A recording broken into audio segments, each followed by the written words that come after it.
بسم اللہ الرحمن الرحیم۔ حدیث نبی صلی اللہ علیہ وآلہ وسلم، آپ صلی اللہ علیہ وآلہ وسلم نے فرمایا، کوئی بھی مسلمان جو ایک درخت کا پودا لگائے یا کھیتی میں بیج بوئے، پھر اس میں سے پرندہ یا انسان یا جانور جو بھی کھاتے ہیں وہ اس کی طرف سے صدقہ ہے۔ فرمان مصطفیٰ صلی اللہ علیہ وآلہ وسلم، جنت میں ایک درخت ہے جس کے سایہ میں سوار 100 سال تک چلنے کے بعد بھی اسے طے نہیں کر سکے گا۔ رسول اللہ صلی اللہ علیہ وآلہ وسلم نے فرمایا، جب تم میں سے کسی کا لقمہ وغیرہ گر جائے تو اس سے گرد و غبار صاف کرے اور کھا لے، اسے شیطان کے لیے نہ چھوڑے۔ رسول کریم صلی اللہ علیہ وآلہ وسلم نے فرمایا، اے عورتوں کی جماعت، صدقہ کیا کرو اور کثرت سے استغفار کیا کرو، کیونکہ میں نے جہنم میں اکثریت تمہاری عورتوں کی دیکھی ہے۔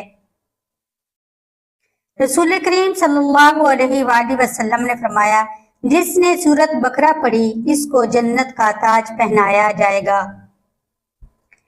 فرمان مصطفیٰ صلی اللہ علیہ وآلہ وسلم، جب تم 3 آدمی ساتھ رہو تو تم میں سے 2 آدمی تیسرے کو اکیلا چھوڑ کر کان میں بات اور سرگوشی نہ کریں، کیونکہ یہ اسے رنج و غم میں مبتلا کر دے گا۔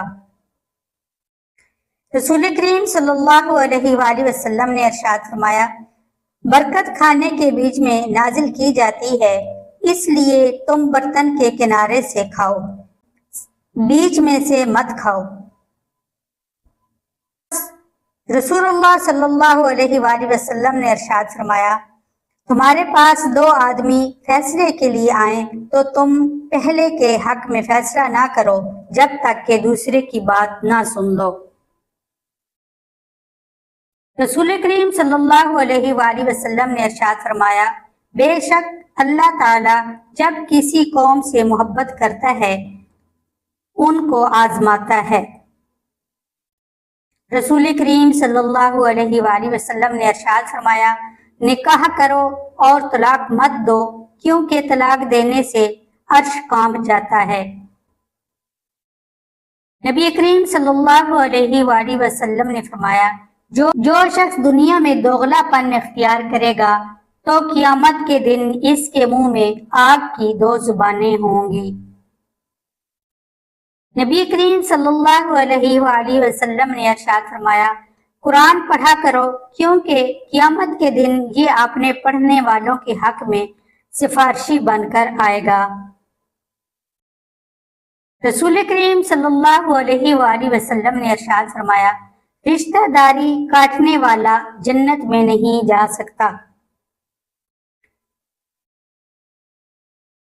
فرمان مصطفیٰ صلی اللہ علیہ وآلہ وسلم، جب روح قبض کی جاتی ہے تو نظر اس کا پیچھا کرتی ہے۔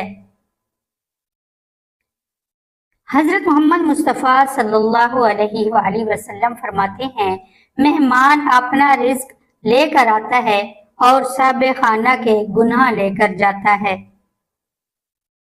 عمر بن میمون رضی اللہ تعالی عنہ سے روایت ہے، رسول اللہ صلی اللہ علیہ وآلہ وسلم نے فرمایا، جو شخص لا الہ الا اللہ وحدہ لا شریک لہ لہ الملک ولہ الحمد وہو علی کل شیء قدیر 10 مرتبہ کہے، اس کو اتنا ثواب ہوگا جیسے 4 شخصوں کو حضرت اسماعیل کی اولاد سے آزاد کرایا۔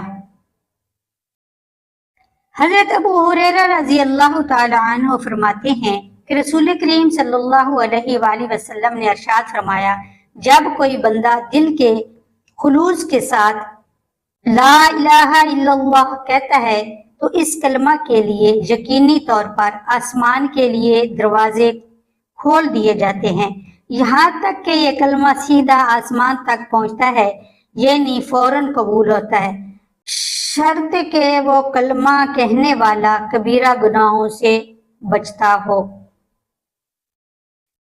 رسول کریم صلی اللہ علیہ وآلہ وسلم نے فرمایا اذان اور اقامت کے درمیان دعائیں رد نہیں ہوتی، لہذا دعا مانگا کرو۔